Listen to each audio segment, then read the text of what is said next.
RJ civil service അക്കാദമിയിലേക്ക് ഏവർക്കും സ്വാഗതം. ഇന്ന് നമ്മൾ NDSC സ്കോളർഷിപ്പുമായി ബന്ധപ്പെട്ട 6ാമത്തെ മോക്ക് ടെസ്റ്റാണ് ഇവിടെ ഷെയർ ചെയ്യുന്നത്. ഈ മോക്ക് ടെസ്റ്റിൽ 2019 സ്കോളാസ്റ്റിക് ആപ്റ്റ്യൂഡ് ടെസ്റ്റ് പേപ്പറിലെ 20 ചോദ്യങ്ങളാണ് ഡിസ്കസ് ചെയ്യുന്നത്. അതിൽ പ്രധാനമായിട്ടും സോഷ്യൽ സയൻസ് എന്നുള്ള 20 ചോദ്യങ്ങളാണ് ഇവിടെ ഡിസ്കസ് ചെയ്യുന്നത്. നമുക്കറിയാം സാറ്റ് പേപ്പറിൽ ആകെ 100 ചോദ്യങ്ങളാണുള്ളത്. ആ 100 ചോദ്യങ്ങളുടെ ക്രമം ഒന്ന് ശ്രദ്ധിക്കുക. ആദ്യത്തെ 40 ചോദ്യങ്ങൾ 1 മുതൽ 40 വരെയുള്ള ചോദ്യങ്ങൾ സയൻസിൽ നിന്നുള്ളതായിരിക്കും, ശാസ്ത്രത്തിൽ നിന്നാണ്. 40 ചോദ്യങ്ങൾ ശാസ്ത്രത്തിൽ നിന്ന്. തുടർന്ന് 41 മുതൽ 60 വരെയുള്ള ചോദ്യങ്ങൾ മാത്തമാറ്റിക്സിൽ നിന്ന്. അപ്പോൾ 20 ചോദ്യങ്ങൾ വരാറുണ്ട്. ഫിസിക്സും കെമിസ്ട്രിയും ബയോളജിയും കൂടി 40 ഉള്ളൂ. എന്നാൽ ഇനി ഏറ്റവും കൂടുതൽ ശ്രദ്ധിക്കേണ്ടത് 61 മുതൽ 100 വരെയുള്ള ചോദ്യങ്ങൾ ശ്രദ്ധിക്കുക, സോഷ്യൽ സയൻസിൽ നിന്നാണ്. അപ്പോൾ പ്രധാനമായും സോഷ്യൽ സയൻസ് എന്ന വിഷയത്തിൽ നിന്ന് കൂടുതൽ 40 മാർക്കിൻ്റെ ചോദ്യങ്ങൾ സോഷ്യൽ സയൻസിൽ നിന്ന് വരുന്നുണ്ട്. അത് കൃത്യമായി ശ്രദ്ധിക്കുക. അതിൽ ഡയറക്റ്റായിട്ട് പുസ്തകങ്ങളിൽ നിന്ന് വരാറുള്ളത് 10-20 ചോദ്യങ്ങളേ ഉള്ളൂ. അത് ഏതിലും അങ്ങനെ തന്നെയാണ്. സയൻസിൽ നിന്നും 40 മാർക്കിൻ്റെ ഉണ്ടെങ്കിലും ഡയറക്റ്റ് ക്വസ്റ്റ്യൻ നമുക്കൊരു 25 പ്രതീക്ഷിച്ചാൽ മതി. അത് സോഷ്യലും അങ്ങനെ തന്നെ, ഡയറക്റ്റ് ക്വസ്റ്റ്യൻ 25 പ്രതീക്ഷിച്ചാൽ മതി. ബാക്കിയുള്ള നല്ല ആപ്ലിക്കേഷൻ ലെവലുള്ള ക്വസ്റ്റ്യൻസുകളാണ്. സോഷ്യൽ സയൻസിൽ നിന്നുള്ള ചോദ്യങ്ങളിൽ കറണ്ട് അഫയേഴ്സ് ഉൾക്കൊള്ളിച്ചിട്ടുണ്ട്. ആ കാര്യങ്ങൾ ശ്രദ്ധിക്കുക. 2019 ക്വസ്റ്റ്യൻ നിങ്ങൾ ക്വസ്റ്റ്യൻ പേപ്പർ കണ്ടു കഴിയുമ്പോൾ നിങ്ങൾക്ക് മനസ്സിലാവും. ഇപ്പോൾ കറണ്ട് അഫയേഴ്സിൻ്റെ പ്രാധാന്യം നിങ്ങൾ മനസ്സിലാക്കേണ്ടതുണ്ട്. കൃത്യമായി വരുന്ന പത്രങ്ങളിൽ വരുന്ന ന്യൂസ് റീഡിങ്സുകൾ, അതുമായി ബന്ധപ്പെട്ട് RJ സിവിൽ സർവീസ് അക്കാദമി തന്നെ കൃത്യമായി എല്ലാ ദിവസവും കറണ്ട് അഫയേഴ്സിൻ്റെ ഒരു വീഡിയോ ഷെയർ ചെയ്യുന്നുണ്ട്. അപ്പോൾ അതും കൃത്യമായിട്ട് ഒന്ന് ശ്രദ്ധിക്കേണ്ടതാണ്. അപ്പോൾ നമുക്ക് ഓരോ ചോദ്യങ്ങളിലേക്കും പോകാം. നിങ്ങൾക്ക് ഇത് മോക്ക് ടെസ്റ്റ് ആയതുകൊണ്ട് നിങ്ങൾക്കൊരു 30 സെക്കൻഡ് തരും. ഞാൻ ചോദ്യം വായിക്കേണ്ട സമയം, ആ സമയത്തിന് ശേഷം നിങ്ങൾ ഒരു പേപ്പർ എടുത്ത് നിങ്ങൾക്ക് സ്വയം ഉത്തരം കണ്ടെത്താൻ പറ്റുമോ എന്ന് നോക്കുക. ഇംഗ്ലീഷിലാണ് ചോദ്യങ്ങൾ. അതിനെ ഞാൻ മലയാളത്തിലേക്ക് ട്രാൻസ്ലേറ്റ് ചെയ്ത് തരികയും ചെയ്യും. മലയാളം മീഡിയംകാർ അത്തരത്തിൽ ശ്രദ്ധിക്കുക. ഓരോ ചോദ്യങ്ങളും എഴുതിയെടുക്കുക, ശ്രദ്ധിക്കുക. ഒന്നാമത്തെ ചോദ്യത്തിലേക്ക് നമുക്ക് പോകാം. ചോദ്യം ശ്രദ്ധിക്കുക. The head of the second backward classes commission in India was. ഇന്ത്യയിലെ 2ാം പിന്നോക്ക വിഭാഗ കമ്മീഷന്റെ ഹെഡ് ആയിരുന്നു, തലവൻ ആരായിരുന്നു എന്നാണ് ചോദ്യം. അവിടെ ശ്രദ്ധിക്കുക. ഒന്നാമത്തെ ഓപ്ഷൻ BP മണ്ഡലാണ്, രണ്ടാമത്തെ BR അംബേദ്കർ, മൂന്നാമത്തെ ജഗ്ജീവൻ റാം, 4ാമത്തെ കാൻഷി റാമൻ. ഇതെല്ലാം പിന്നോക്ക വിഭാഗത്തിൽപ്പെട്ട ആൾക്കാരായിരിക്കാം കൂടുതലും ഇവിടെ ഓപ്ഷന് നൽകിയിരിക്കുന്നത്. നമ്മളെ കൂടുതൽ സംശയത്തിന് നിലയിലേക്ക് കൊണ്ടുവരാമെന്ന ഉദ്ദേശത്തോടുകൂടിയാണ്. എന്നാൽ 2ാം പിന്നോക്ക വിഭാഗ കമ്മീഷൻ ഇത് നമുക്ക് ഏറ്റവും ലേറ്റസ്റ്റ് ആണ്. ആ കാര്യങ്ങൾ ശ്രദ്ധിക്കുക. കറണ്ട് അഫയേഴ്സുമായി ബന്ധപ്പെട്ട ചോദ്യമാണ്. 2019 ഇതിൻ്റെ സെക്കൻഡ് ബാക്ക്വേർഡ് ക്ലാസസ് കമ്മീഷനുമായി ബന്ധപ്പെട്ടുള്ള ഇത് വന്നിരിക്കുന്നത്. അപ്പോൾ അതിൻ്റെ തലവൻ, അപ്പോൾ കറണ്ട് അഫയേഴ്സിനുള്ള പ്രാധാന്യം കൃത്യമായി മനസ്സിലാക്കണം. കൃത്യമായി നിങ്ങൾ ആനുകാലികങ്ങൾ വായിക്കണം, പത്രങ്ങളിൽ വരുന്ന കറണ്ട് അഫയേഴ്സ് വായിക്കുക. അപ്പോൾ അതുമായി ബന്ധപ്പെട്ട് RJ സിവിൽ സർവീസ് അക്കാദമി തന്നെ ഓരോ ദിവസവും കറണ്ട് അഫയേഴ്സിൻ്റെ ഒരു പ്രോഗ്രാം വീഡിയോ ചെയ്യുന്നുണ്ട്. അതുകൂടെ നിങ്ങൾക്ക് കാണുന്നത് ഏറ്റവും നല്ലതാണ്. 2019 ക്വസ്റ്റ്യനിലെ 1ാമത്തെ ചോദ്യം തന്നെ കറണ്ട് അഫയേഴ്സ് ആയിരുന്നു. അപ്പോൾ നമ്മൾ എന്തായാലും ഒരു സിവിൽ സർവീസിൻ്റെ ഒരു തുല്യമായ ഒരു പരീക്ഷ എന്ന് തന്നെ വേണമെങ്കിൽ നമുക്ക് പറയാം.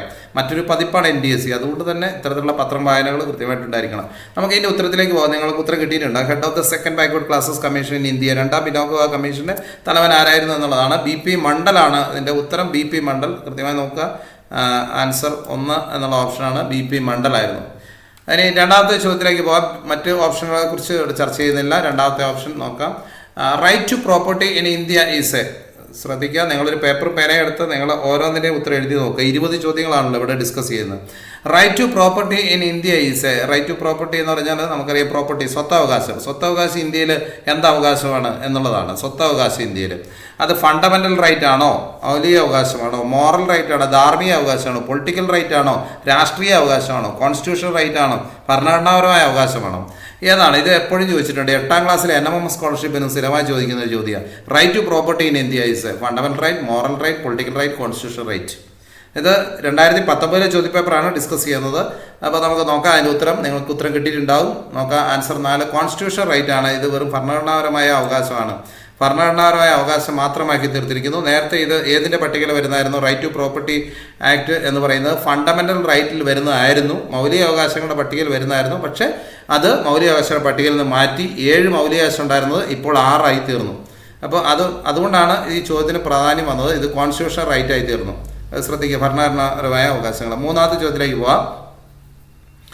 Indian railway service comes under. Indian railway service comes under. Indian റെയിൽവേയുടെ അതായത് ഇന്ത്യൻ റെയിൽവേ സർവീസ് ഏതിൻ്റെ കീഴിലാണ് എന്നുള്ളതാണ് ചോദ്യം. അത് സെൻട്രൽ സർവീസ്, കേന്ദ്ര സർവീസിൻ്റെ കീഴിലാണോ, അല്ലെങ്കിൽ സംസ്ഥാന സർവീസിന്, സ്റ്റേറ്റ് സർവീസിൻ്റെ കീഴിലാണോ, ഓൾ ഇന്ത്യ സർവീസിലാണോ, അല്ലെങ്കിൽ പ്രൈവറ്റ് സ്വകാര്യ സർവീസാണോ?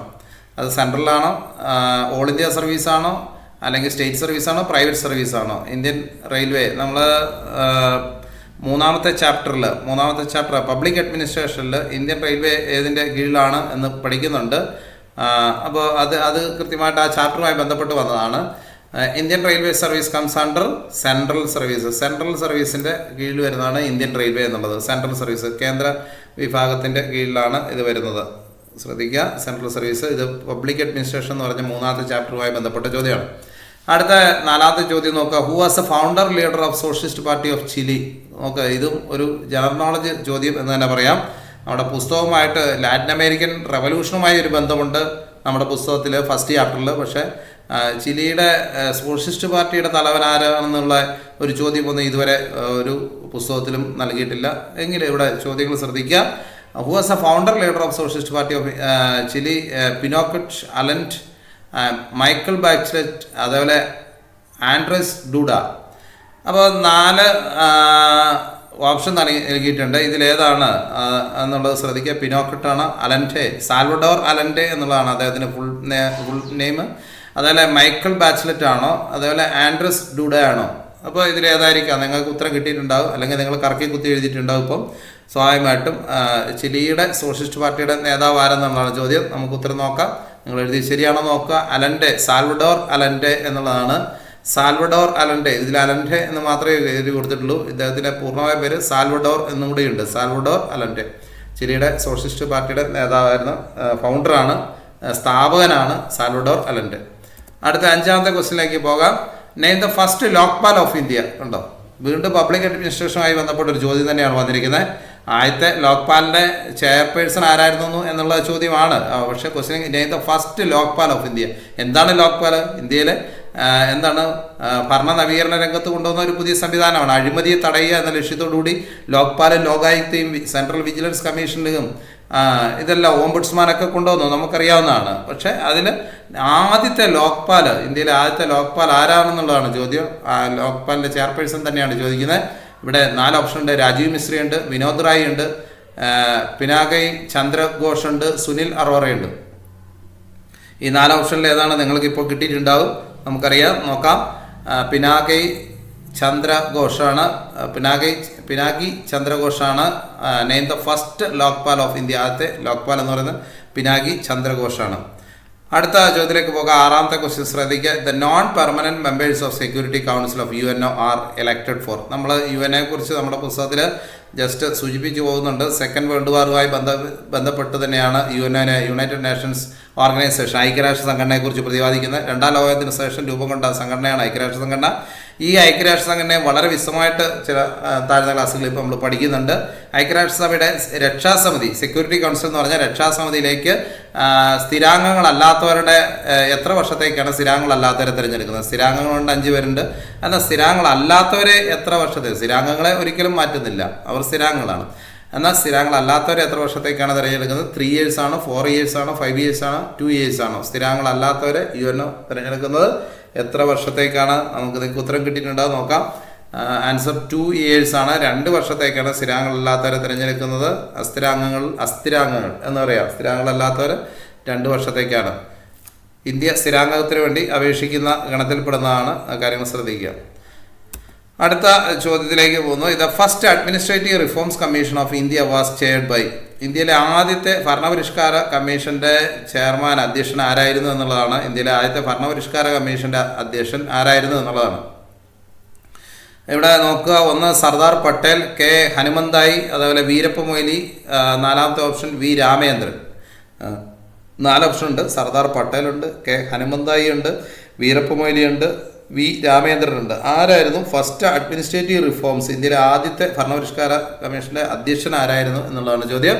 നമുക്ക് ഉത്തരത്തിലേക്ക് പോകാം. നിങ്ങൾക്ക് ഉത്തരം ലഭിച്ചിട്ടുണ്ടാവും. ഉത്തരത്തിലേക്ക് പോകാം. എന്താണെന്ന് നോക്കാം. ആരായിരുന്നു? കെ ഹനുമന്തായി ആണ്. കെ ഹനുമന്തായി. ശ്രദ്ധിക്കുക, കെ ഹനുമന്ത. ഈ കാര്യങ്ങൾ ശ്രദ്ധിക്കുക. ഫസ്റ്റ് അഡ്മിനിസ്ട്രേറ്റീവ് റിഫോംസ്, ഭരണപരിഷ്കാര കമ്മീഷൻ. മലയാളം മീഡിയം കുട്ടികൾ ശ്രദ്ധിക്കുക. ഭരണപരിഷ്കാര കമ്മീഷന് ആദ്യത്തെ അധ്യക്ഷൻ. ഇത് നമ്മുടെ പുസ്തകങ്ങളിലൊന്നുമില്ല. പുസ്തകങ്ങളില്ലാത്ത റിലേറ്റ് ചെയ്ത എന്നാൽ ചില വിഷയങ്ങളായി റിലേറ്റ് ചെയ്തിട്ട് വന്നിട്ടുണ്ട്. 9th പുസ്തകമായിട്ട് ഭരണപരിഷ്കാര കമ്മീഷനും ഒക്കെ, അല്ലെങ്കിൽ നമ്മുടെ 10th പബ്ലിക് അഡ്മിനിസ്ട്രേഷനുമായി ബന്ധപ്പെട്ട് കുറേയധികം റിലേറ്റ് ചെയ്ത് ചോദ്യങ്ങളുണ്ട്. അതിലും ഈ ചോദ്യം നമുക്ക് വേണമെങ്കിൽ പെടുത്താം, ആ പാഠഭാഗവുമായി ബന്ധപ്പെട്ട് എന്നുള്ളത്. അടുത്ത ചോദ്യത്തിലേക്ക് പോകാം. 8ാമത്തെ ക്വസ്റ്റ്യൻ നോക്കുക. Among the following which is not power sharing in a democratic society. ഇത് 10th പുസ്തകത്തിൽ നിന്ന് തന്നെയുള്ളതാണ്.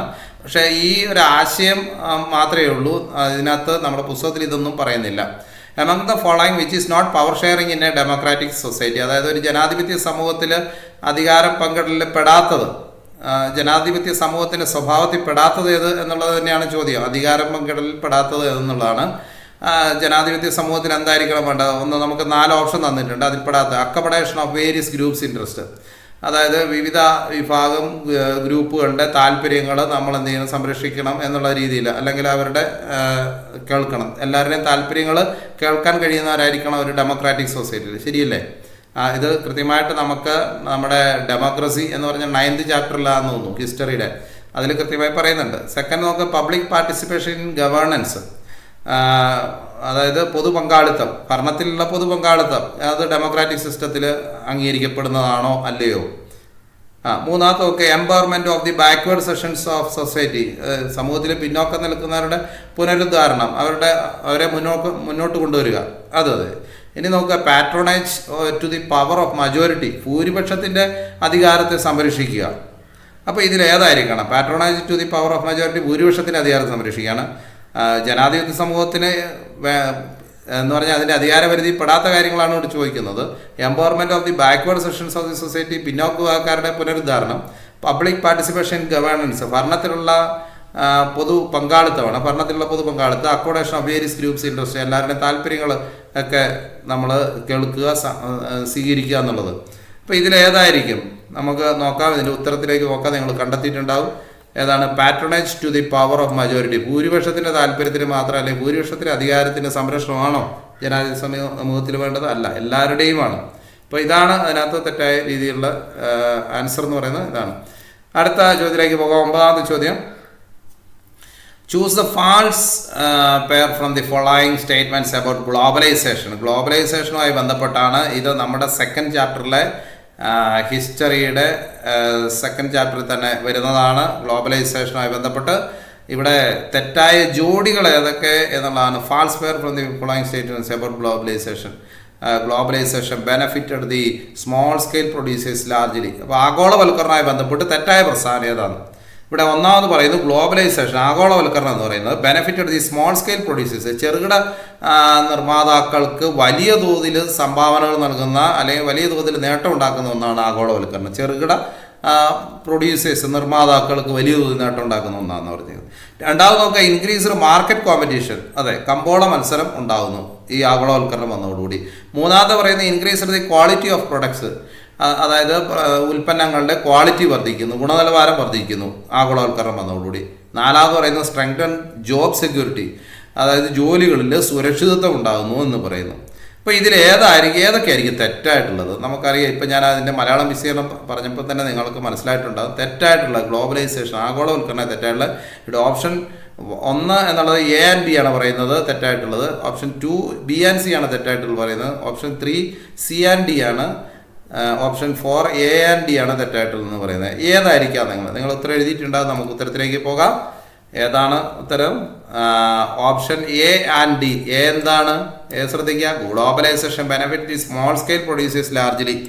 ഒരിക്കലും ചെറുകിടക്കാരനെ അവൻ്റെ ഉയർച്ചയ്ക്ക് വേണ്ടി ഉണ്ടായില്ല ഗ്ലോബലൈസേഷൻ. ആഗോളവൽക്കരണം ഒരിക്കലും ചെറുകിട വ്യവസായികളുടെ വളർച്ചയ്ക്കൊന്നും അല്ല, അത് വൻകിടക്കാർക്കാണ് പ്രധാനമായും ഗുണം ചെയ്യുന്നത്. അതാണ് അവിടെ തെറ്റായിട്ടെന്ന് പറയുന്നത്. അവസാനത്തെ നോക്കുക, സ്ട്രെങ്തൻ ജോബ് സെക്യൂരിറ്റി. ഇതൊക്കെ പ്രൈവറ്റ് സെക്ടറിൽ നിന്ന് വരുന്നതാണ്. അതുകൊണ്ട് ജോബ് സെക്യൂരിറ്റി ഒരിക്കലും ഉണ്ടായില്ല. അപ്പോൾ ഇത് രണ്ടുമാണ് ഇതിലെ തെറ്റായ ജോഡികൾ എന്ന് പറയുന്നത്. ഈ രണ്ടെണ്ണമാണ്. എന്നാൽ മാർക്കറ്റിൽ കോമ്പറ്റീഷൻ മത്സരം വർദ്ധിക്കുന്നു. ആഗോളവൽക്കരണം വന്നതോടുകൂടി, കാരണം വ്യത്യസ്ത പ്രൊഡക്റ്റുകൾ വരുന്നു. നമ്മൾ പണ്ടൊക്കെ 1-2 പ്രൊഡക്റ്റുകൾ ഉപയോഗിച്ചിരുന്ന സ്ഥാനത്ത് ഇന്നിപ്പോൾ മൊബൈലിന് തന്നെ പല പ്രൊഡക്റ്റുകൾ നമുക്ക് ഉപയോഗിക്കാൻ കഴിയുന്നുണ്ട്. ടി വി ആണെങ്കിൽ പല പ്രൊഡക്റ്റ് ഉപയോഗിക്കാൻ കഴിയുന്നുണ്ട്, ഇന്ത്യൻ നിർമ്മിതം അല്ലാതെ വിദേശ നിർമ്മിതം. അപ്പോൾ എല്ലാ വാതിലുകളും വ്യാപാരത്തിന് വേണ്ടി തുറന്നു കൊടുക്കുന്നതാണ് ആഗോളവൽക്കരണം, ഗ്ലോബലൈസേഷൻ. അതോടുകൂടി നമുക്ക് മാർക്കറ്റ് കോമ്പറ്റീഷൻ വരുന്നു. അതുപോലെ ഇൻക്രീസ് ക്വാളിറ്റി ഓഫ് പ്രൊഡക്ട്സ് വർദ്ധിക്കുന്നു. ഈ രണ്ടും ശരിയായിട്ടുള്ളതാണ്. എന്നാൽ തെറ്റായിട്ടുള്ള ജോഡിയാണ് നമുക്ക് കണ്ടെത്തേണ്ടത്. ഈ രണ്ടെണ്ണമാണ് തെറ്റായിട്ടുള്ള ജോഡികൾ. അപ്പോൾ അത് നമുക്ക് കണ്ടെത്തി. ഇനി അടുത്തതിലേക്ക് പോകാൻ നിങ്ങൾക്ക് ശരി ഉത്തരം കിട്ടി കാണും. ഓക്കെ, അടുത്ത 10ാമത്തെ ചോദ്യം നോക്കുക. The nutrition level of adults is measured by using. നമുക്കറിയാം നമ്മുടെ രാജ്യത്തെ ഓരോരുത്തരുടെ പോഷക നിലവാരങ്ങൾ നമുക്ക് അളക്കാറുണ്ട്. നമുക്ക് ഗ്രാമപ്രദേശങ്ങളിൽ ഇത്ര കലോറി ഊർജ്ജം വേണമെന്ന് പറയുന്നുണ്ട്. അതേപോലെ നഗരപ്രദേശങ്ങളിൽ ഇത്ര കലോറി ഊർജ്ജം പറയുന്നുണ്ട്. എന്നാൽ ഇവിടെ അഡൽട്സ്, പ്രായപൂർത്തിയായവരുടെ പോഷക നിലവാരം അളക്കുന്നത് എന്തുപയോഗിച്ചിട്ടുള്ളതാണെന്നാണ് ഇവിടെ ചോദിക്കുന്നത്. ഇവിടെ പറഞ്ഞിട്ടുണ്ട് കലോറി ഇൻടേക്ക് ഓഫ് ഫുഡ്, ആഹാരത്തിലെ കലോറിയുടെ അളവനുസരിച്ച് നോക്കിയിട്ടാണ് ഒന്ന് പറയുന്നത്. ബോഡി മാസ് ഇൻഡെക്സ് വെച്ചിട്ടാണ് പോഷക നിലവാരം, അഡൽട്ടിൻ്റെ പോഷക നിലവാരം, പ്രായപൂർത്തിയായിട്ട് പോഷക നിലവാരം കണക്കാക്കുന്നത്. അതുപോലെ height and weight of person, ഒരാളുടെ ഉയരവും ഭാരവും നോക്കിയാണ് അയാളുടെ ന്യൂട്രീഷൻ ലെവൽ മനസ്സിലാക്കുന്നത് എന്നുള്ളതാണ് പറയുന്നത്. ഇതിൽ ഏതായിരിക്കും? അതുപോലെ 4ാമത്തെ ഒരു ഓപ്ഷൻ ഉണ്ട്, ഓൾ ദി എബോവ്. ഈ ഓൾ ദി എബോവ് വരുന്നതൊക്കെ നിങ്ങളൊന്ന് ശ്രദ്ധിക്കണം. ചിലപ്പോൾ ചില ട്വിസ്റ്റ് അങ്ങനെയൊക്കെ ഉണ്ടാകാറുണ്ട്. ഓൾ ദി എബോവ് അത് ഞാൻ പറയാം. അപ്പോൾ nutrition level of adults is measured by using. ഏതായിരിക്കും നിങ്ങളുടെ ഉത്തരം കിട്ടിയിരിക്കുന്നത് നോക്കാം. നമുക്കിവിടെ 4 ഓപ്ഷൻ നൽകിയിട്ടുണ്ട്. 4 ഓപ്ഷൻ നിങ്ങൾക്ക് മനസ്സിലായിട്ടുണ്ടാകും. ഇത് ഏത് ഉപയോഗിച്ചിട്ടാണ് ഒരു പ്രായപൂർത്തിയായവരുടെ ന്യൂട്രീഷൻ ലെവൽ കണക്കാക്കുന്നത് എന്നുള്ളതാണ്. ഏതാണ് ആൻസർ? ഓൾ ദി എബോവ് ആണ്. അവരുടെ കലോറി നോക്കാറുണ്ട്, അതേപോലെ ബോഡി മാസ് ഇൻഡെക്സ് വെച്ച് നമുക്ക് ചെക്ക് ചെയ്യാം, അതേപോലെ height and weight of a person's, ഈ 3 വെച്ച്. ഈ ഓൾ ദി എബോവ് വരുമ്പോൾ കൂടുതലും ഇത്തരത്തിലുള്ള ചില ചോദ്യങ്ങൾക്ക് നിങ്ങൾക്കൊന്നും അറിയത്തില്ലെങ്കിൽ, ഓൾ ദി എബോവ് ഒരു ക്വസ്റ്റ്യൻ പേപ്പറിൽ വന്നിട്ടുണ്ടെങ്കിൽ ഒന്നും അറിയത്തില്ലെങ്കിൽ മാത്രം പിന്നെ രക്ഷയില്ല, അതിലേക്ക് നിങ്ങൾ കറക്കി കുത്തേണ്ടി വരും. അപ്പോൾ അത് ശ്രദ്ധിക്കുക ആ കാര്യങ്ങൾ. അപ്പോൾ അതിനെയൊന്നും ഞാൻ പ്രോത്സാഹിപ്പിക്കുന്നില്ല, കറക്കി കുത്തില്ല. പിന്നെ നെഗറ്റീവ് മാർക്ക് ഇല്ലാത്തതുകൊണ്ട് നിങ്ങൾക്ക് ഏതൊക്കെ രീതിയിൽ വേണമെങ്കിലും ചെയ്യാം. നെഗറ്റീവ് മാർക്കുകളില്ല. അറിയത്തില്ലെങ്കിൽ പിന്നെ അതേ രക്ഷയുള്ളൂ. ന്യൂട്രീഷൻ ലെവൽ ഓഫ് അഡൽട്സ് മനസ്സിലായി. ഇനി നിങ്ങൾക്ക് ഉത്തരം കിട്ടിയിട്ടുണ്ട്. അപ്പോൾ 11ാമത്തെ ചോദ്യത്തിലേക്ക് പോകാം. The nature of employment in the agriculture sector in India can be characterized as. Nature of employment in the agriculture sector, കാർഷിക മേഖലയിൽ തൊഴിലാളികളുടെ സ്വഭാവം എത്തരത്തിലുള്ളതാണ്, അതിൻ്റെ ഇന്ത്യയിലെ സ്വഭാവം എത്തരത്തിലുള്ളതാണെന്നുള്ളതാണ് ചോദ്യം. വീണ്ടും നോക്കി, under employed, seasonally employed, disguised employed. അപ്പോൾ പിന്നെ കാർഷിക മേഖലയിൽ ഒരു പ്രത്യേക സ്ഥിരമായ ജോലികൾ, അതേപോലെ അല്ലെങ്കിൽ ഒരു പ്രത്യേക കാലത്തിനനുസരിച്ച് ജോലികൾ വരുന്നവർ, അതേപോലെ ഡിസ്ഗൈസ്ഡ് ആയിട്ടുള്ള എംപ്ലോയിഡ്, ഇങ്ങനെയൊക്കെ ഉള്ളതാണ്. തുടർച്ചയില്ലാതെ ജോലികൾ വരുന്നവർ. അപ്പോൾ നമുക്കറിയാം നമ്മുടെ കൃഷിപ്പണി എല്ലാ കാലഘട്ടത്തിലും ഉണ്ടായില്ല. അപ്പോൾ അത് അവരുടെ തൊഴിലാളികളുടെ സ്വഭാവമാണ് ചോദിച്ചത്. കൃഷിപ്പണിയിൽ ഏർപ്പെട്ടിരിക്കുന്ന തൊഴിലാളികളുടെ സ്വഭാവം ഇതിൽ ഏതായിരിക്കും? ഇവിടെ ഓൾ ദി എബോവ് വീണ്ടും വന്നിട്ടുണ്ട്. അപ്പോൾ അണ്ടർ എംപ്ലോയിഡ്, സീസണലി എംപ്ലോയിഡ് ആണോ, ഡിസ്ഗൈസ്ഡ് എംപ്ലോയിഡ് ആണോ? സീസണലി ഒരു പ്രത്യേക കാലം എംപ്ലോയ് ചെയ്യുന്ന അല്ലെങ്കിൽ തൊഴിൽ ചെയ്യുന്നവരാണ് ഈ കൃഷിക്കാരെന്നാണ് പറയുന്നത്. അപ്പോൾ സ്ഥിരമായിട്ട് ജോലി ചെയ്യുന്നവരുണ്ടാകാം. അപ്പോൾ കൃഷിക്കാരുടെ സ്വഭാവം നമുക്കറിയാം. എല്ലായ്പ്പോഴും ജോലി ഉണ്ടാകണമെന്നില്ല. ചിലർക്ക് ജോലി ഉണ്ടാകാം, ചിലർക്ക് ഉണ്ടാകണമെന്നില്ല. അപ്പോൾ ഇതിലേതാണ് ഇതിൻ്റെ സ്വഭാവം നോക്കാം. നമുക്ക് ഉത്തരം നിങ്ങൾക്ക് കിട്ടിയിട്ടുണ്ടാകും. നമുക്ക് നോക്കാം. ഇവിടെയും ഓൾ ദി എബോവ് തന്നെയാണ് കൃത്യമായിട്ട്. അപ്പോൾ ചില കാര്യങ്ങൾ നിങ്ങൾക്ക് മനസ്സിലായിട്ടുണ്ടാകും. All the above, nature of employment in the agriculture sector in India can be under employed ആണ്, അതേപോലെ സീസണൽ എംപ്ലോയിഡ് ആണ്, അതേപോലെ ഡിസ്ഗൈസ്ഡ് എംപ്ലോയിഡും ആണ്. ഓൾ ദി എബോവ് ആണ്. അടുത്ത ചോദ്യത്തിലേക്ക് പോകാം. Assume that you are born and continuously studying in Bihar. നിങ്ങൾ ഒന്ന് ഊഹിക്കാനാണ് പറയുന്നത്. Assume that you are born and continuously studying in Bihar. നിങ്ങൾ ബീഹാറിൽ ജനിച്ച് അവിടെ പഠിക്കുന്ന ഒരു വിദ്യാർത്ഥിയാണെന്ന് വിചാരിക്കുക. കണ്ടിന്യൂസ്ലി സ്റ്റഡിങ് ഇൻ ബീഹാറിൽ ജനിച്ച് അവിടെ പഠിക്കുന്ന ഒരു വിദ്യാർത്ഥിയാണെന്ന് വിചാരിക്കുക. ഇഫ് സോ, എങ്കിൽ how much of your classmates are not in your class at present. എങ്കിൽ ഇന്ന് നിങ്ങളുടെ കൂട്ടുകാരിൽ എത്ര പേര് ആ ക്ലാസ്സിൽ ഉണ്ടാവും എന്നുള്ളതാണ് ചോദ്യം. How much of your classmates are not in your class. എത്ര പേര് ഉണ്ടായില്ല, എത്ര ക്ലാസ്മേറ്റ്സ് ഉണ്ടായില്ല എന്നുള്ളതാണ് ചോദ്യം.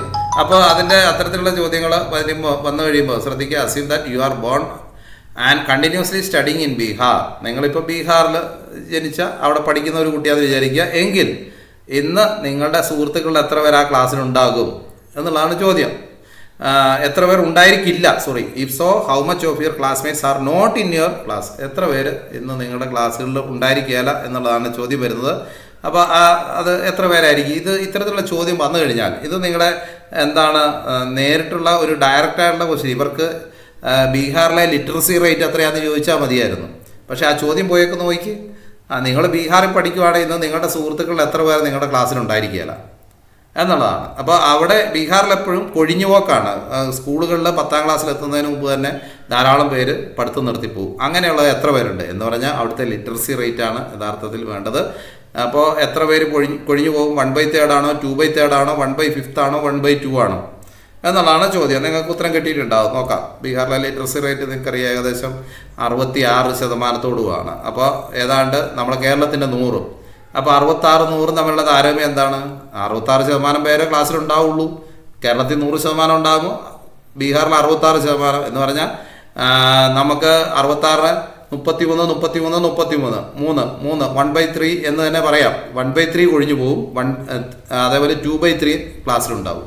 അപ്പോൾ കൊഴിഞ്ഞു പോകുന്നവരുടെ എണ്ണം എത്ര പേര് പോവും? ഇല്ലാത്തവർ എത്ര പേരാ? 1/3. വേണ്ട, ആൻസർ തന്നു. അപ്പോൾ ഈ ചോദ്യം എന്താണ്? നമ്മൾ കുറേ കാര്യങ്ങൾ ചിന്തിപ്പിക്കുന്നതാണ്. എത്ര പേരാക്കി ബീഹാറിൻ്റെ ലിറ്ററസി റേറ്റ് ആണ് അവിടെ ചോദിക്കുന്നത്. ചോദ്യം ഏതൊക്കെ രീതിയിൽ വരുമെന്നുള്ളതിന് വലിയ ഉദാഹരണമാണ്. അടുത്ത ചോദ്യം ശ്രദ്ധിക്കാം. The average income of Maharashtra is much more than that of Kerala. ഈ ക്വസ്റ്റ്യൻസ് ഒന്നും നമ്മുടെ പുസ്തകത്തിലില്ല, പക്ഷെ ഒരു സാമൂഹ്യശാസ്ത്ര വിദ്യാർത്ഥി ആയിരിക്കുമ്പോൾ ഇതൊക്കെ അറിഞ്ഞിരിക്കണം.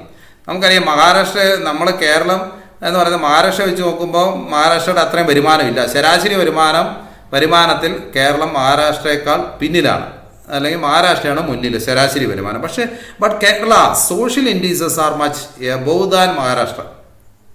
പക്ഷേ കേരളത്തിൻ്റെ സാമൂഹിക സൂചിക പ്രകാരം കേരളത്തിൻ്റെ ജീവിത നിലവാരമൊക്കെ നോക്കുകയാണെങ്കിൽ മഹാരാഷ്ട്രയേക്കാൾ വലുതാണ്. എന്തുകൊണ്ടായിരിക്കാം? This is reasoned on the fact that ഇപ്പോൾ സാമൂഹിക സൂചിക വലുത് കേരളത്തിൻ്റെതാണ്, പക്ഷേ ശരാശരി വരുമാനം നോക്കുമ്പോൾ മഹാരാഷ്ട്രക്കാരുടേതാണ്. അപ്പോൾ എന്തെങ്കിലും കാര്യങ്ങളുണ്ട് ഇങ്ങനെ നമ്മുടെ ജീവിത നിലവാരം വലിയ ഹൈ ലെവലിലേക്ക്, അല്ലെങ്കിൽ ഒരു സാമൂഹിക സൂചിക വളരെ ആരോഗ്യരംഗത്ത്, വിദ്യാഭ്യാസം എല്ലാം വലിയ രീതിയിലേക്ക് നമ്മൾ നിൽക്കുമ്പോൾ മഹാരാഷ്ട്രയുടെ വരുമാനം കൂടുതലുണ്ടായിട്ടും അവർ നമ്മുടെ ഒപ്പം സാമൂഹിക സൂചികയിൽ നിൽക്കുന്നില്ല. അതിന് കാരണം എന്താണെന്ന് ചോദ്യം. The NSDP net state domestic product of Kerala is higher. കേരളത്തിൻ്റെ നെറ്റ് സ്റ്റേറ്റ് ഡൊമസ്റ്റിക് ആഭ്യന്തര ഉൽപ്പാദനം കേരളത്തിൻ്റേത് കൂടുതലാണ് എന്നുള്ളതാണ് ഒരു കണ്ടെത്തൽ പറഞ്ഞേക്കുന്നത്. രണ്ടാമത്തെ foreign remittance is higher in Kerala. Foreign remittance എന്ന് പറഞ്ഞാൽ വിദേശ പണം കേരളത്തിലേക്ക് ധാരാളം ഇങ്ങോട്ട് ഒഴുകുന്നു, വിദേശ പണം കേരളത്തിലേക്ക് ധാരാളം വരുന്നുണ്ട്. മൂന്നാമത്തെ നോക്കുക, private goods are cheaper in Kerala. അതായത് പ്രൈവറ്റ് ഗുഡ്സ്, സ്വകാര്യപരമായ സാധനങ്ങൾ ചെറിയ വിലയ്ക്ക് പ്രൈവറ്റ് ഗുഡ്സുകൾ നമുക്ക് കേരളത്തിൽ ലഭ്യമാണ് എന്നുള്ളതാണ്. സാധനങ്ങൾ ചെറിയ വിലയ്ക്ക് ലഭ്യമാകുന്നു എന്നുള്ളതാണ്. അതുപോലെ collective goods are cheaper in Kerala. അതുപോലെ കളക്റ്റീവ് ഗുഡ്സും വളരെ ചെറിയ വിലയ്ക്ക് കേരളത്തിൽ കിട്ടുന്നു എന്നുള്ളതാണ്. നമ്മുടെ ജീവിത നിലവാരം ഉയരാൻ കാരണം, അല്ലെങ്കിൽ സോഷ്യൽ ഇൻഡീസസ് ഉയരാൻ കാരണമുള്ള കാരണങ്ങൾ ഇതൊക്കെയാണ് പറയുന്നത്. എന്തായിരിക്കാം ഈ 4 ഏതായിരിക്കാം? നമുക്കിവിടെ സാധനങ്ങൾ ചെറിയ വിലക്കാണോ കിട്ടുന്നത്? ആ 3 4 ഓപ്ഷൻ നോക്കുക. ഇനി അടുത്ത നെറ്റ് സ്റ്റേറ്റ് ഡൊമസ്റ്റിക് പ്രൊഡക്റ്റ് ആണോ നമ്മുടെ ഹയർ ആണോ? ആഭ്യന്തര ഉൽപ്പാദനം, ഇവിടെ ധാരാളം ഉൽപ്പാദനം നടക്കുന്നുണ്ടോ? പിന്നെ സെക്കൻഡ് പോയിന്റ് നോക്കുക, foreign remittance is higher in Kerala. അത് ശരിയാണോ? വിദേശം ഇങ്ങോട്ട് കണ്ടാനോ ഒഴുകുന്നുണ്ടോ? ഓക്കെ, ഈ 4 ഓപ്ഷനിൽ എന്തായിരിക്കാം കേരളത്തിൻ്റെ സോഷ്യൽ ഇൻഡീസസിൻ്റെ മെച്ചപ്പെടലിന് കാരണം? ഇതൊക്കെ ഒരു പൊതുവായിട്ടുള്ള ക്വസ്റ്റ്യൻസുകളാണ്. നിങ്ങൾക്ക് ഉത്തരം കിട്ടിയിട്ടുണ്ടോ? നമുക്ക് ഉത്തരത്തിലേക്ക് പോകാം. Second option foreign remittance is higher in Kerala. ഞാൻ വിശദമാക്കിയപ്പോൾ നിങ്ങൾക്ക് മനസ്സിലായിട്ടുണ്ടാവും. അപ്പോൾ ഈ കാര്യങ്ങൾ ശ്രദ്ധിക്കുക. എത്ര ആപ്ലിക്കേഷണൽ ക്വസ്റ്റ്യൻസുകളെ പരിചയപ്പെടുത്തുക എന്ന് തന്നെയാണ്. 2 കൺട്രീസ്, അടുത്ത 14ാമത്തെ ക്വസ്റ്റ്യൻ നോക്കുക. 2 countries having identical average income and the same can be reasoned ഉണ്ട്. 2 രാജ്യങ്ങളുടെ ആവറേജ് ഇൻകം, ശരാശരി വരുമാനം ഒരേപോലെ ആണെന്നിരിക്കട്ടെ, എങ്കിൽ അതിൻ്റെ കാരണം എന്തായിരിക്കും? അങ്ങനെ ഒരേപോലെ 2 രാജ്യങ്ങളുടെ ശരാശരി വരുമാനം ഒരേപോലെ ആകാനുള്ള കാരണം എന്തായിരിക്കാം? നമ്മുടെ മറ്റ് വേറൊരു രാജ്യത്തിൻ്റെ ഒരേപോലെ നമ്മുടെ തൊട്ടടുത്ത രാജ്യമായ പാകിസ്ഥാൻ എന്ന് വിചാരിക്കുക, അല്ലെങ്കിൽ ശ്രീലങ്ക എന്ന് വിചാരിക്കുക, അല്ലെങ്കിൽ ബംഗ്ലാദേശ് എന്ന് വിചാരിക്കുക. ഈ 2 രാജ്യങ്ങളുടെയും ഏതെങ്കിലും 2 രാജ്യങ്ങൾ ഒരേ വരുമാനം, ശരാശരി വരുമാനം നമ്മുടെ രാജ്യങ്ങളുടെയെങ്കിൽ, ഈ 2 രാജ്യങ്ങൾ ഒരേ വരുമാനമാണെങ്കിൽ അതിന് റീസൺ എന്തായിരിക്കാം? ഒന്ന്, economic growth rates of these 2 countries are the same. ഇവിടുത്തെ സാമ്പത്തിക വളർച്ചയുടെ നിരക്ക് തുല്യമായിരിക്കാമെന്ന് ഒരു കാരണം പറഞ്ഞേക്കുന്നത്. രണ്ടാമത്തെ കാര്യം പറയുന്നത് size of population is same. ഇവിടുത്തെ ജനസംഖ്യാ വലിപ്പം, ഇവിടെ ജനസംഖ്യയുടെ കണക്ക് 2 രാജ്യങ്ങളിലും തുല്യമാണെങ്കിൽ ആക്ച്വലി ശരാശരി വരുമാനം തുല്യമായിരിക്കും എന്നാണ് പറയുന്നത്. Growth of population is at the same rate, അതായത് പോപ്പുലേഷൻ ജനസംഖ്യ വളർച്ച തുല്യമാണെങ്കിൽ അതും ഈ രണ്ട് രാജ്യങ്ങളുടെ വളർച്ച തുല്യമായതുകൊണ്ടായിരിക്കാം ശരാശരി വരുമാനം തുല്യമായത്. ഇപ്പോൾ 3 കാര്യങ്ങളാണ്, 2 രാജ്യങ്ങളുടെ ശരാശരി വരുമാനം തുല്യമാകാൻ ഇവിടെ 3 കാര്യങ്ങൾ പറഞ്ഞിട്ടുണ്ട്. പിന്നെ ഒന്ന് നൺ ഓഫ് ദി അബോവ്, ഇവയൊന്നും അല്ലാന്ന് 3 കാര്യങ്ങൾ പിന്നെ 4 പോയിന്റ് പറഞ്ഞിട്ടുണ്ട്. ഒന്ന്, അവിടുത്തെ സാമ്പത്തിക വളർച്ചാ നിരക്ക് 2 രാജ്യങ്ങളും തുല്യമാണ്. രണ്ടാമത്തേത് സൈസ് ഓഫ് പോപ്പുലേഷൻ, അവിടുത്തെ ജനസംഖ്യയുടെ എണ്ണം 2 രാജ്യങ്ങളും തുല്യമാണ്. മൂന്നാമത്തേത് ഗ്രോത്ത് ഓഫ് പോപ്പുലേഷൻ, ജനസംഖ്യ വളർച്ച 2 രാജ്യങ്ങളിലും തുല്യമാണ്. നാലാമത്തെ ഇവയൊന്നും അല്ല. ഇത് ശരിക്കും പറഞ്ഞാൽ നമ്മുടെ ഹ്യൂമൻ റിസോഴ്സ് ഡെവലപ്മെൻറ്റുമായി ബന്ധപ്പെട്ട് 3ാമത്തെ ചാപ്റ്ററുമായി ബന്ധപ്പെട്ട ഒരു ചോദ്യമാണ്. പക്ഷേ അതിനെ ആപ്ലിക്കേഷൻ ലെവലിൽ ചോദിച്ചേക്കുന്നു എന്ന് മാത്രമേ ഉള്ളൂ. എന്തുകൊണ്ടായിരിക്കും ഇങ്ങനെ 2 രാജ്യങ്ങൾക്ക് ഒരേ വരുമാനം? ഉത്തരം നിങ്ങൾ കിട്ടിയിട്ടുണ്ടാകും. 2 രാജ്യങ്ങൾക്ക് അങ്ങനെ ശരാശരി വരുമാനം ഒരേപോലെ ആകാൻ കാരണം എന്താണ്? ഇത് size of the population is, ജനസംഖ്യ ഒരേപോലെ ആയതുകൊണ്ടാണ് അങ്ങനെ ശരാശരി വരുമാനം ഒരേപോലെ വരുന്നു എന്നുള്ളത്. ജനസംഖ്യയുടെ വലിപ്പത്തെ ആശ്രയിച്ചിരിക്കുന്നത്. വലിപ്പം ഒരേപോലെയാണെങ്കിൽ, അതായത് ജനസംഖ്യയുടെ എണ്ണം ഒരേപോലെയാണെങ്കിൽ സാധ്യതയുണ്ട് ശരാശരി വരുമാനം ഒരേപോലെ ആകാനുള്ള സാധ്യതയുണ്ട്. അപ്പോൾ അത് നമുക്ക് പിന്നെ 9th പഠിക്കാനുണ്ട്. എങ്ങനെയാണ് ഒരു രാജ്യത്തിൻ്റെ വരുമാനം, അറ്റാദായം, GDPയും അത് നമ്മൾ പഠിക്കാറുണ്ട്. അപ്പോൾ അവിടെ എന്തിനാണ് ടോട്ടൽ പോപ്പുലേഷനെ അത് എത്ര വരുമാനത്തെ ടോട്ടൽ പോപ്പുലേഷൻ കൊണ്ട് ഹരിച്ചു കിട്ടുന്നതാണെന്ന്, അതപ്പോൾ അതാണ് അതിൻ്റെ ഉത്തരത്തിലേക്ക് ഇല്ലെന്ന്. Size of the population is same. അപ്പോൾ ആ കാര്യങ്ങൾ ശ്രദ്ധിക്കുക. 9th പഠിക്കാനുണ്ട്. അപ്പോൾ അത് 9th ചാപ്റ്ററുമായി ബന്ധപ്പെട്ട് തന്നെയാണ് വന്നേക്കുന്നത്. ഓക്കെ, അടുത്ത 15th ക്വസ്റ്റ്യൻ നോക്കുക. 1 major factor that stimulated the process of globalisation has been. നമുക്ക് 2020 ചോദ്യത്തിൽ തന്നെ ഗ്ലോബലൈസേഷൻ 2nd ചാപ്റ്ററിലെ ആഗോളവൽക്കരണവുമായി ബന്ധപ്പെട്ട് 2 ചോദ്യങ്ങളാണ് വന്നേക്കുന്നത്. 1 major factor that stimulated the process of ഗ്ലോബലൈസേഷൻ്റെ പ്രവർത്തനത്തെ ഉത്തേജിപ്പിച്ച പ്രധാനപ്പെട്ട ഫാക്ടർ ഏതാ? ഗ്ലോബലൈസേഷൻ, ആഗോളവൽക്കരണത്തെ ശക്തിപ്പെടുത്തിയ പ്രചോദിപ്പിച്ച മെയിൻ ഫാക്ടർ ഏതാ ഇവിടെ തന്നിരിക്കുന്ന 4-ൽ? ഒന്ന്, integration of the trade among the countries of the world, രാജ്യങ്ങൾ തമ്മിലുള്ള വ്യാപാരങ്ങൾ ശക്തിപ്പെട്ടത്. അതിൽ ഇത് റിമൂവൽ ഓഫ് ട്രേഡ് ബാരിയേഴ്സ്, ഇവിടുത്തെ വ്യാപാര തടസ്സങ്ങളെല്ലാം നീക്കം ചെയ്തത്. കാരണം ഇങ്ങോട്ട് വരുന്ന ടാക്സുകൾ വലുതായിരുന്നു ഈ ഗ്ലോബലൈസേഷന് മുമ്പ്. ഇങ്ങോട്ടൊരു TV ഗൾഫിൽ നിന്ന് ഇറക്കുമതി ചെയ്യണമെങ്കിൽ വലിയൊരു ടാക്സ് അടയ്ക്കണമായിരുന്നു. ഇന്ന് ആ ഒരു പ്രശ്നമില്ല, ആ ട്രേഡ് ബാരിയേഴ്സ് ഒഴിവാക്കി. മൂന്നാമത് നോക്കിയത് rapid development of information and communication technology, ടെക്നോളജിയിലും എല്ലാം വന്ന വലിയ ഡെവലപ്മെൻറ്റ്, അത് ഗ്ലോബലൈസേഷൻ്റെ ഭാഗമായിട്ടാണെന്നാണ് പറയുന്നത്. നാലാമത്തെ പറയുന്നത് ഫോറിൻ ഡയറക്റ്റ് ഇൻവെസ്റ്റ്മെൻറ്റ് ഫ്ലോസ്, ഇവിടെ നേരിട്ട് വിദേശ നിക്ഷേപം വരുന്നു. അപ്പോൾ ഈ 4 നമ്മുടെ പുസ്തകത്തിലുള്ളതാണ്. 2nd ചാപ്റ്ററിൽ ഇത് ഡയറക്റ്റ് ക്വസ്റ്റ്യൻ അല്ല, പക്ഷേ എന്നെങ്കിലും ഗ്ലോബലൈസേഷനെ സ്റ്റിമുലേറ്റ് ചെയ്ത ഘടകം, പ്രചോദിപ്പിച്ച ഘടകം, ആഗോളവൽക്കരണത്തിൻ്റെ പ്രചോദനത്തിന് കാരണമായ ഘടകങ്ങൾ, അല്ലെങ്കിൽ പ്രചോദിപ്പിച്ച പ്രധാനപ്പെട്ട ഫാക്ടർ ഏതാണ്, അല്ലെങ്കിൽ ആഗോളവൽക്കരണം കൊണ്ടുള്ള ഏറ്റവും പ്രധാന നേട്ടം എന്താണെന്നുള്ള ചോദ്യം തന്നെയാണ് ഇത്. അപ്പോൾ നമുക്ക് ഉത്തരത്തിലേക്ക് വന്ന് നിങ്ങൾക്ക് ഉത്തരം കിട്ടിയിട്ടുണ്ടാകും. എന്താണ് ഇത്? Rapid development of information and communication ടെക്നോളജിയാണ്. നമുക്കറിയാം ടെക്നോളജിയുടെ വലിയൊരു സ്ഫോടനാത്മകമായ ലോകത്താണ് നമ്മളിന്ന് ജീവിക്കുന്നത്. ഈ ടെക്നോളജി ഇത്രയേറെ ഡെവലപ്പ് ചെയ്യാൻ കാരണം എന്താണ്? അതിരുകടന്ന്, രാജ്യങ്ങൾ തമ്മിലുള്ള അതിരുകടന്ന് നമുക്കിന്ന് അമേരിക്കയിലുള്ള ഒരാളുമായിട്ട് സംസാരിക്കാൻ കഴിയുന്നു, അവരുമായിട്ട് വ്യാപാര ബന്ധത്തിൽ ഏർപ്പെടാൻ കഴിയുന്നു. ഇതാണ് ആഗോളവൽക്കരണത്തിൻ്റെ ഒരു റിസൾട്ട് എന്ന് പറയുന്നത്. ബെസ്റ്റ് റിസൾട്ട് എന്ന് പറയുന്നത് എന്താണ്? Rapid development of information and communication ടെക്നോളജിയാണ്. ലോകത്തെ എവിടെ നിന്നുള്ള സാധനവും നമുക്കിന്ന് കിട്ടും വിവിധ രീതികളിൽ.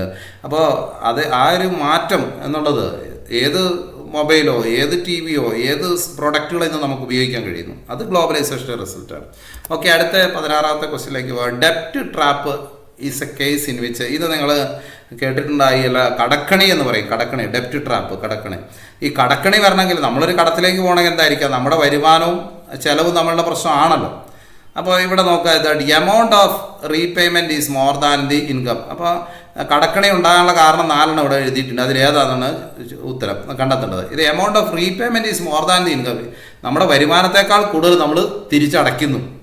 നമുക്ക് 10 രൂപ വരുമാനം ഉണ്ടെങ്കിൽ 20 രൂപ ഉണ്ടെങ്കിൽ ബാങ്കിൽ അടയ്ക്കുന്നു. അപ്പോൾ നമുക്ക് എന്ത് വരുന്ന നിങ്ങൾ ഉത്തരം കണ്ടെത്തിയാൽ മതി. അടുത്ത cost of borrowal is higher. Borrowal നമ്മൾ വാങ്ങുന്നതിന് ചിലവുകളെല്ലാം കൂടുതലാണെന്നുള്ള കാര്യങ്ങൾ. അതേപോലെ amount of borrowed money is huge. There is a crop failure due to heavy natural calamity. വലിയ പ്രകൃതിക്ഷോഭം കൊണ്ട് വിളകൾക്ക് നാശം വരുന്നതുകൊണ്ട് കടക്കണി ഉണ്ടാകാം. വലിയ കടങ്ങൾ വാങ്ങിക്കൂട്ടുന്നത്, amount of borrowed money is huge. വലിയ കടങ്ങൾ വായ്പകൾ എടുക്കുന്നതുകൊണ്ട് കടക്കണിയിൽ വരാം. ഇതിൽ ശരിയായ ഉത്തരം എന്താണ്? ഡെപ്റ്റ് ട്രാപ്പ് എന്നുള്ളതിൻ്റെ നിർവചനം തന്നെ എന്താണെന്നുള്ളതാണ് കടക്കണി എന്നാൽ എന്താണെന്നാണ് ഇവിടെ ചോദിക്കുന്നത്. ഈസ് കേസ് വിച്ച് എങ്ങനെയാണ് കടക്കണി വരുന്നത്? Amount of repayment is more than the income. നമ്മുടെ വരുമാനത്തെക്കാൾ കൂടുതൽ നമുക്ക് തിരിച്ചടവ് ഉണ്ടാകുമ്പോഴാണ് നമുക്ക് എന്തുണ്ടാകുന്നത്? കടക്കണി ഉണ്ടാകുന്നത്. ഇതാണ് അതിനകത്തെ ശരിയായ ഉത്തരം. അടുത്ത ചോദ്യത്തിലേക്ക് പോകാം. Examine the given statement in the contest of sustainable development. ഇത് നിങ്ങൾ 9th പഠിക്കുന്നത് സുസ്ഥിര വികസനവുമായി ബന്ധപ്പെട്ട സ്റ്റേറ്റ്മെൻറ്റ് ഏതാണെന്ന്, പ്രസ്താവന ഏതാണെന്ന് നിങ്ങൾ ചെക്ക് ചെയ്യാനാണ് പറഞ്ഞേക്കുന്നത്, പരിശോധിക്കാനാണ് പറഞ്ഞേക്കുന്നത്. എന്താണ് development without damaging the environment. അപ്പോൾ പിന്നെ പരിസ്ഥിതിയുടെ നാശം നോക്കാതെയുള്ള വികസനം, അത് ശരിയാണോ? സുസ്ഥിര വികസനം. അടുത്ത ഡെവലപ്മെൻറ്റ് ഇൻ ദി പ്രസൻറ്റ്. ഇപ്പോഴത്തെ വികസനം എങ്ങനെയായിരിക്കണം? Without compromising. ഒരു തരത്തിലുള്ള കോംപ്രമൈസിങ് പാടില്ല. ഇപ്പോഴത്തെ വികസനത്തിൽ ഒരു തരത്തിലുള്ള കോംപ്രമൈസിങ് പാടില്ല. എന്തിനു വേണ്ടിയിട്ടാണ്? ഇത് needs of the future generation. വരും തലമുറയുടെ ആവശ്യങ്ങൾ പരിഹരിക്കാൻ വേണ്ടിയിട്ട് ഒരു തരത്തിലുള്ള വികസനത്തിൽ കോംപ്രമൈസിങ് പാടില്ല എന്നുള്ളതാണ് പറയുന്നത്. മൂന്നാമത്തെ നോക്കുക, ഡെവലപ്മെൻറ്റ് വിത്തൗട്ട് കൺസിഡറിങ് എൻവയോൺമെൻറ്റ്. അതായത് development without considering the environment, പരിസ്ഥിതിയെ പരിഗണിക്കാതെയുള്ള വികസനം ഉണ്ടാകരുത് എന്നുള്ളത് തന്നെ. അപ്പോൾ നമുക്ക് പിന്നെ ഇവിടെ 3 ഓപ്ഷൻസ് നൽകിയിട്ടുണ്ട്. ഒന്ന് development without damaging the environment, development in the present without compromising the needs of the future generation, development without considering the environment, പരിസ്ഥിതിയെ പരിഗണിക്കാതെയുള്ള വികസനം അവസാനത്തെ പറഞ്ഞേക്കുന്നത്. അതേപോലെ പരിസ്ഥിതിക്ക് കോട്ടം വരുത്താതെയുള്ള വികസനമാണ് ആദ്യം പറഞ്ഞേക്കുന്നത്. Development without damaging the environment, പരിസ്ഥിതിയുടെ കോട്ടം വരുത്താതെയുള്ള വികസനം. അപ്പോൾ 3 ഓപ്ഷൻ ഉണ്ട്. ഇതിൽ A is correct, B and C are wrong, A and C are correct, B is wrong, A and B are correct, C is wrong, C alone is correct. ആദ്യത്തെ നോക്കുക, development without damaging the environment, പരിസ്ഥിതിക്ക് വികാസം സംഭവിക്കാതെ അല്ലെങ്കിൽ നാശനഷ്ടം സംഭവിക്കാതെയുള്ള വികസനം. രണ്ടാമത്തേത് ഒരു കോംപ്രമൈസിങ്, അതായത് വരും തലമുറയ്ക്ക് വേണ്ടിയിട്ട് ഒരു കോംപ്രമൈസിങ് കൂടാതെയുള്ള വികസനം. മൂന്നാമത്തെ നോക്കുക, development without considering the environment, അതായത് പരിസ്ഥിതിയെ പരിഗണിക്കാതെ ഉള്ള വികസനം. അപ്പോൾ അതിൽ ഏതൊക്കെയാണെന്ന് നമുക്ക് നോക്കാം. ഉത്തരം നമുക്ക് കൃത്യമായിട്ട് ഇപ്പോൾ എക്സ്പ്ലെയിൻ ചെയ്തപ്പോൾ നിങ്ങൾക്ക് മനസ്സിലായിട്ടുണ്ടാകും. A and B are correct, C is wrong. ഇതാണ് A and B are correct, C. നമുക്കറിയാം ഇത് രണ്ടും കറക്റ്റാണ്, എ ആൻഡ് ബി. അത് സി റോങ് ആണ്. ഓക്കെ, അടുത്ത ചോദ്യത്തിലേക്ക് പോകാം. 18ാമത്തെ question. What is a normal time interval between 2 neap tides at a particular place? Spring tide, neap tide നമുക്ക് പഠിച്ച വേലിയിറക്കമാണ്. നീപ് ടൈഡ് വേലിയിറക്കം, വേലിയേറ്റ സ്പ്രിംഗ് ടൈഡ്. അപ്പോൾ 2 വേലിയിറക്കങ്ങൾ തമ്മിലുള്ള കാലയളവ് എന്താണെന്നുള്ളതാണ്, എത്രയാണെന്നുള്ളത്. 2 വേലിയിറക്കങ്ങൾ തമ്മിലുള്ള കാലയളവ്, വേലിയേറ്റവും വേലിയിറക്കവും 9ാം ക്ലാസ്സിൽ പഠിക്കുന്നതാണ്, 4ാമത്തെ പാഠത്തിലാണെന്ന് തോന്നുന്നു. വേലിയിറക്കവും വേലിയേറ്റവും എല്ലാം നമ്മൾ പഠിക്കുന്നതാണ്. അപ്പോൾ 2 വേലിയിറക്കങ്ങൾ തമ്മിലുള്ള ഇവിടെ 14 days ഉണ്ട്, 28 days ഉണ്ട്, 7 days ഉണ്ട്, 24 hours ഉണ്ട്. ഏതായിരിക്കും ശരി ഉത്തരങ്ങൾ? നമുക്ക് ഉത്തരത്തിലേക്ക് പോകാം. നിങ്ങൾക്ക് ഉത്തരം കിട്ടിയിട്ടുണ്ടാവും. എത്രയാണ് ആൻസർ? 14 days ആണ്, 14 ദിവസമാണ് 2 വേലിയിറക്കങ്ങൾ തമ്മിലുള്ള കാലയളവ്. 2 വേലിയിറക്കം തമ്മിലുള്ള കാലയളവ് 14 ദിവസമാണ്. 19ാമത്തെ ചോദ്യം നോക്കുക. ഇത് വളരെ സിമ്പിൾ. ഇതിൽ നമുക്ക് ഇത്രയും നേരം വിഷമിച്ചതിന് ഒരു ഉത്തരം കിട്ടി എന്നല്ലേ. 5th June is observed as 5th June. കണ്ടോ, വളരെ സിമ്പിളായിട്ടുള്ള, ഇത്രയും വളരെ സിമ്പിളായിട്ടൊരു ചോദ്യം ഇടുവോ NTCയിൽ. Earth day, environment day, ozone day, എന്താണ് വാട്ടർ ഷെഡ് ഡേ. ഏതായിരിക്കും എന്ന് നമുക്ക് അറിയാം. ഞാനിതിലേക്ക് നിങ്ങളെല്ലാവരും ഉത്തരം എഴുതി കഴിഞ്ഞിട്ടുണ്ടാകും. ഏതായിരിക്കും? June 5 ലോക പരിസ്ഥിതി ദിനമാണ്. ആൻസർ നമുക്കറിയാം, June 5th. ഇനി 20ാമത്തെ ക്വസ്റ്റ്യനിലേക്ക് പോകാം. The core of the earth is mainly composed. 8ാം ക്ലാസ്സിൽ നിന്നുള്ള ചോദ്യം വന്നിരിക്കുന്നു. നോക്കുക. അപ്പോൾ 8ാം ക്ലാസ്സിനും ചില പ്രാധാന്യങ്ങൾ നമ്മൾ ചിലത് കൊടുക്കേണ്ടതുണ്ട്. 8ാം ക്ലാസ്സിൽ NMMS ടോപ്പിക്കും കൂടെ ഒന്ന് ജസ്റ്റ് ഒന്ന് നോക്കി പോകുന്നത് നല്ലതാണെന്ന് എനിക്ക് തോന്നുന്നു. The core of the earth is mainly composed of silicon and aluminium, silicon and magnesium, nickel and iron, mixed metals and silicates. ഏതായിരിക്കും അതിന് ഉത്തരം? കോറ്. അതേപോലെ നിങ്ങൾ ഇതിനു മുമ്പ് 2 കാര്യങ്ങൾ പഠിച്ചിട്ടുണ്ട്. ഇത് സിയാൽ, സിലിക്കണും അലുമിനിയം. സിയാൽ എന്ന് പറയും, സിലിക്കണും മഗ്നീഷ്യം സിമ എന്ന് പറയും അല്ലേ. അപ്പോൾ പിന്നെ ഓഷ്യാനിക് ക്രസ്റ്റ് ഉണ്ട്.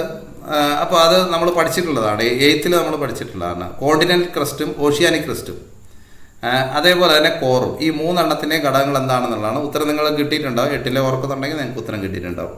നമുക്ക് ഉത്തരം 3ാമത്തെയാണ് നിഫെ. നിഫെ എന്നറിയപ്പെടുന്ന നിക്കലും അയണും കൂടി ചേർന്നാണ് കോർ എന്ന് പറയുന്നത്. നിക്കലും അയണും.